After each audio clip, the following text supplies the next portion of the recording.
Et on va parler technique maintenant. Il est à la radio ce que la TNT est à la télévision, le DAB+, Digital Audio Broadcasting, ce qu'on a longtemps appelé en France la radio numérique terrestre. La RNT continue de se déployer dans France. Le DAB+ arrive à Bordeaux et à Arcachon aujourd'hui. Hier, c'était à Toulouse et à Montauban. Dans ces villes et dans leurs environs, près de 2 millions de personnes peuvent déjà découvrir les services de cette technologie. Plus de stations, plus d'informations et un son de meilleure qualité, entre autres. Cela dit, pour écouter plus de stations et avoir plus d'informations, on peut également aller sur Internet. D'où ces questions. À quoi sert réellement le DAB+? Est-ce qu'on en a vraiment besoin? Où en est-on du déploiement de cette technologie alors que beaucoup de nos pays voisins ont quasiment terminé de l'installer? Pour répondre à ces questions, notre invité Nicolas Curien, bonjour. Bonjour. Vous êtes membre du CSA, le Conseil supérieur de l'audiovisuel. C'est vous qui êtes chargé du dossier radio numérique terrestre au sein de l'instance. Et ironie de l'histoire, au moment où nous parlons de qualité sonore parfaite pour la radio, vous êtes au téléphone avec nous. Vous êtes où, monsieur Curien? Eh bien, je suis confiné chez moi en Haute-Savoie, mais j'espère que vous m'entendez convenablement. Ça va. Mais on pourrait faire mieux si c'était en DAB. J'habite Bordeaux ou Montauban, c'est évidemment une question rhétorique. J'ai allumé ma radio ce matin, j'écoute Europe 1. Qu'est-ce que le DAB+ va changer pour moi?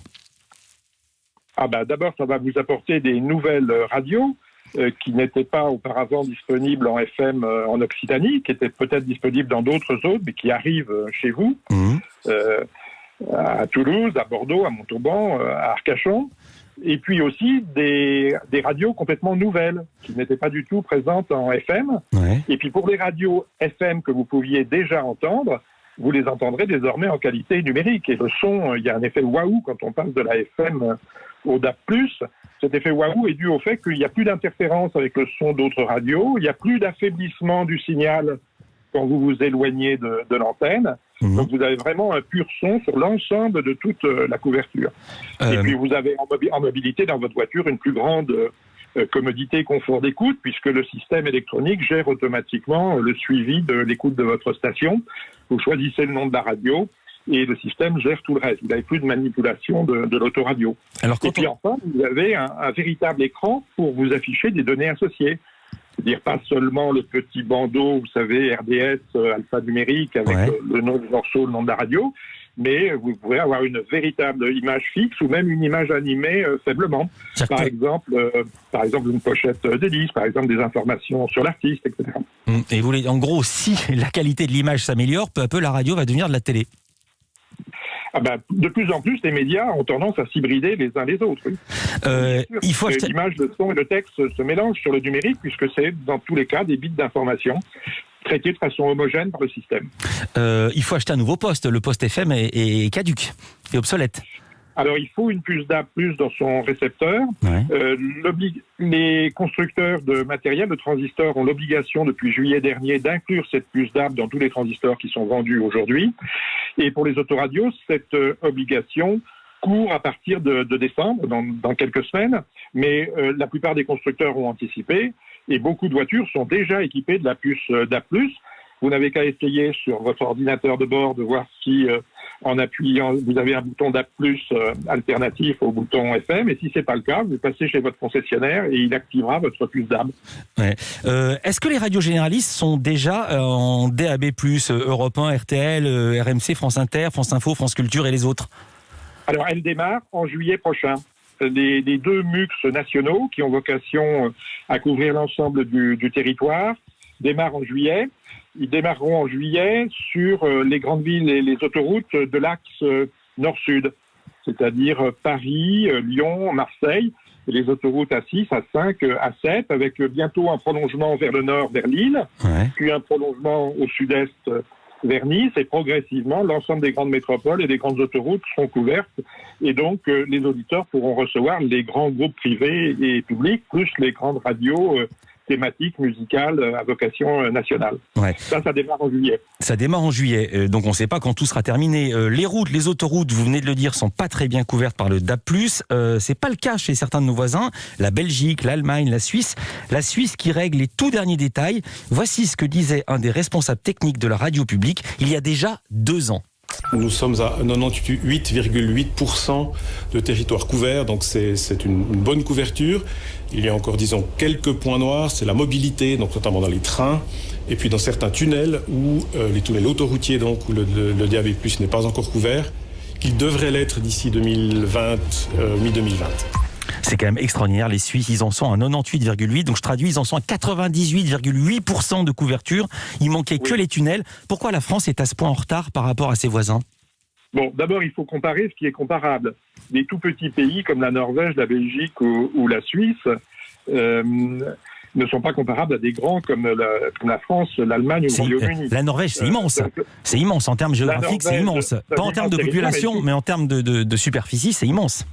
Oui, et d'ailleurs, je vous signale qu'en Norvège, bien qu'ils aient annoncé une bascule totale vers le DAB+, il y a encore de la FM en Norvège pour desservir les zones les plus reculées du territoire. Mais comme vous le dites, l'essentiel de la population est concentré dans quelques villes côtières. Donc construire un réseau qui dessert 90% de la population en Norvège, c'est rapide et beaucoup moins coûteux, évidemment, que pour un grand pays comme la France. Alors si on compare ce qui est comparable, j'espère qu'on ira plus vite que le Royaume-Uni. Le Royaume-Uni a démarré il y a 25 ans. C'est vrai que le territoire est complètement couvert en technologie DAB+, mais l'écoute numérique n'est pas encore totale. Je pense qu'on est autour de 70% d'écoute en numérique. L'Allemagne est partie un peu avant nous, elle a été plus rapide, il y a eu un gros engagement des Länder et du service public qui ont accéléré les choses. Donc ils sont, je crois, à 85% de couverture du territoire de la population, mais ils sont encore à 30 ou 40% d'écoute en numérique. Alors nous, on en est... Nous quand même, attendez, pardon de vous interrompre, Monsieur Curien, mais quand même, nous, on a commencé en 2007, il y a 13 ans.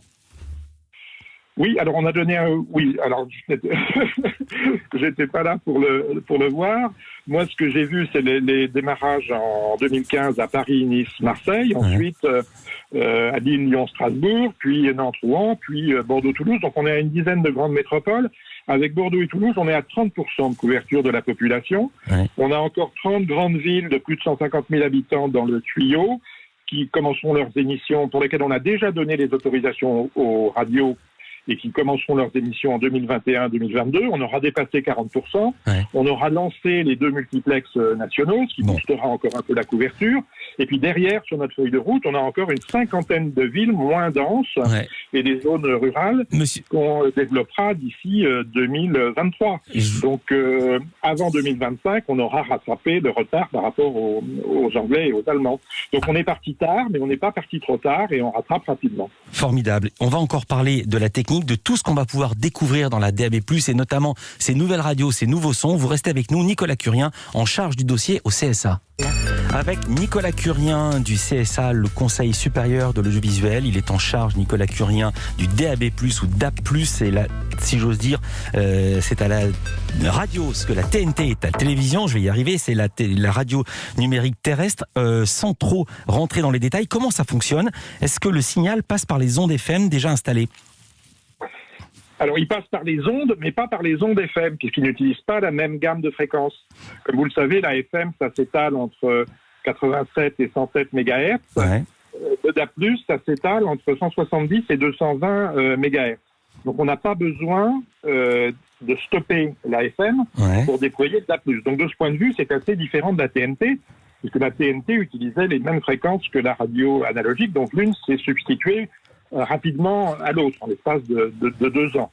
Donc ce qu'on appelait le passage au tout numérique. Pour le passage de la FM au DAB+, on est dans une transition douce. Vous savez, les systèmes technologiques, c'est un peu comme les systèmes biologiques. Il y a à chaque moment plusieurs espèces qui cohabitent. Pour la radio, ça a été essentiellement les grandes ondes. Puis, il y a 40 ans est apparue la FM. La FM s'est développée. Elle est aujourd'hui en plateau. Aujourd'hui émerge le DAB+. Et le DAB+ est appelé à devenir la technologie radiophonique dominante dans quelques années. Donc, si je reprends la transition est douce. J'ai compris. Si je reprends votre analogie biologique, en gros, la FM, c'était Néandertal, et la DAB+, c'est Homo sapiens. Oui, ou les grandes ondes, c'était Néandertal, la FM, l'Homo erectus, et le DAB+, l'Homo sapiens, et le mot même digitalis ou numéricus. Quel était le but ? C'est que la bande FM était complètement saturée, les radios qui voulaient se lancer n'arrivaient pas à trouver une place sur la grille, je pense notamment aux grandes villes. Oui, alors effectivement, en France, on a une offre radiophonique en FM extrêmement riche, mais aujourd'hui, la bande est saturée, et les radios régionales qui voudraient s'étendre géographiquement pour atteindre une couverture nationale, ou du moins dans d'autres régions, ne le pourraient pas en FM. Ouais. Donc pour elles, effectivement, le DAB+, c'est un grand ballon d'oxygène. Pour les radios, combien ça coûte ? Il y a plein de patrons de radio qui nous écoutent. Combien ça coûte de déployer leur réseau en DAB+? Ils vont gagner de l'argent ou au contraire, il va falloir casser la tirelire ? Alors, si le DAB+ se substituait à la FM, il y aurait un gain d'argent considérable, puisque rapporté à un service de radio, la puissance nécessaire est 3-4 fois inférieure en DAB+ qu'en FM. Entre parenthèses, d'ailleurs, de ce point de vue, le DAB+ est une technologie verte. Donc, si toute la diffusion se faisait en numérique, il y aurait un gain considérable de coût de diffusion. Mais actuellement, puisque la transition est douce, pendant une certaine période, il y aura double coût de diffusion, pas double, donc 30% à 50% de coûts supplémentaires dû au fait qu'on diffuse à la fois, pour une radio qui diffuse à la fois en FM et en DAB+. Donc ça, D'où la nécessité que cette transition ne soit pas trop longue. Ouais.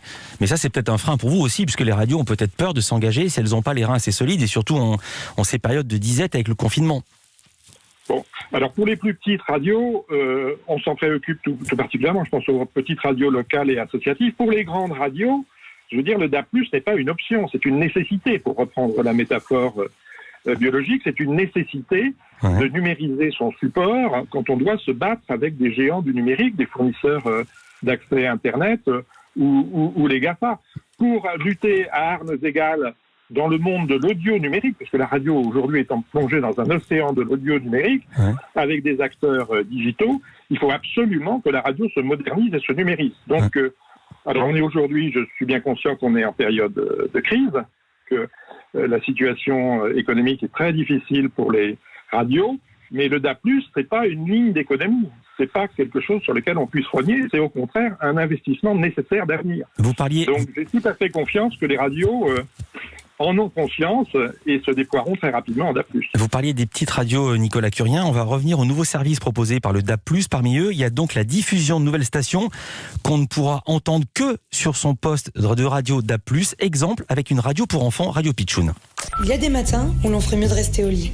Panne de réveil, encore en retard, la bonne humeur n'est pas au rendez-vous. La journée s'annonce interminable. Et si nous avions la solution ? Il est 8h, vous écoutez Radio Pitchoun, tout réveil si vous venez d'ouvrir vos... Le DAB+, la solution pour transformer votre journée. Plus de clarté, plus de programmes, la radio en toute liberté. Le DAB+, votre nouvelle radio numérique. Alors sur Radio Pitchoun, ils disent DAB+, c'est une radio pour enfants qu'on peut déjà écouter sur Internet, mais pas en FM. Quel intérêt elle a arrivé sur le DAB+, ou sur le DAB+? Vous voulez pour une radio comme Pitchoun ? Ouais. C'est d'accroître considérablement son audience et sa diffusion. Et le DAB+, c'est fait pour ça aussi.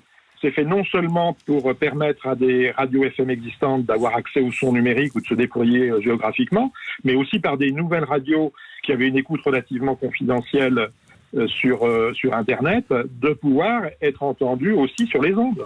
Et pour nous... Vous voyez, le DAB+, c'est le numérique des ondes. J'ai bien compris. C'était d'ailleurs ma présentation. Et pour nous qui sommes une radio, on peut aussi dire que le DAB+, c'est une manière d'attirer encore davantage de jeunes vers le média radio. Absolument. Puisque... Et à terme, quand on sera dans un monde tout numérique, il y aura évidemment des synergies entre la radio numérique et d'autres applications numériques sur Internet. Voilà. Par exemple, les données associées pourront, sur l'ordinateur de votre voiture, venir d'autres applications Internet qui communiqueront avec l'application DAB+. Compris. Donc c'est en ça que je vous dis que c'est une nécessité. Dans un monde futur numérique, pour rester pérenne, les radios doivent moderniser et numériser leur pied historique de la radiodiffusion par les ondes. Compris, monsieur Nicolas Curien. C'est d'ailleurs ce que va faire Europe 1 très très vite. Vous pourrez nous écouter en DAB+. Nicolas Curien, membre du CSA, chargé du dossier radio numérique, on l'a bien compris. Merci d'avoir été avec nous en direct sur Europe 1. Dans un